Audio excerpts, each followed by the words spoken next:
Sumulat na rin sa atin, may natanggap din tayong sulat mula sa Palasyo ng Malacanang. Pino-forward sa atin yung mismong panukalang batas tungkol sa pagpapa-extend ng termino ng barangay at sangguniang kabataan. Kasama na rin yung mismong humihingi sa amin sa komisyon ng comment. Ano masasabi ng COMELEC tungkol sa panukalang batas na yan. Katatanggap lang namin kanina at ngayong hapon, ipapadala rin natin kaagad yung kasagutan o response ng Commission on Election sa naturang liham sa atin ng Office of the President. Pero general sentiments, Chair, can you share to us kung ano yung possible na magiging laman ng letter na yun o response sa Malacanang regarding dun sa BSKE? Siyempre po kasi yan ay isang absolute prerogative ng Executive at saka Legislative Department. Sinabi natin that we are fully aware na ito ay isang absolute prerogative ng political departments ng gobyerno. Ang COMELEC ay wala pong pakialam o wala po kaming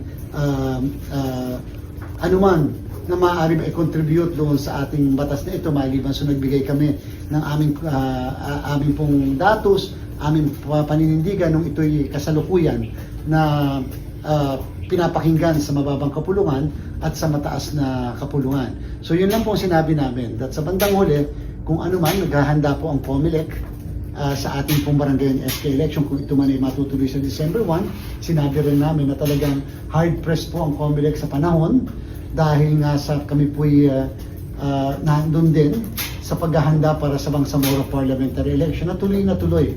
Hanggang ngayon, wala pa rin po na batas patungkol sa redistribution, kaya talagang nagdesisyon kami, we will proceed with 73 na seats. Madali na pong pag-usapan yung later kung ano yung gagawin doon sa 7 seats. Mahirap po kasi na habang buhay kami naghihintay para lang kumilos ang inyong commission on elections. Kaya again, tuloy na rin po yung mock election na gagawin namin sa July 26 sa Lanao del Sur at saka po sa Tawi-Tawi. And therefore, kasunod na po dyan yung mga iba't iba pang mga test na gagawin ng commission on election.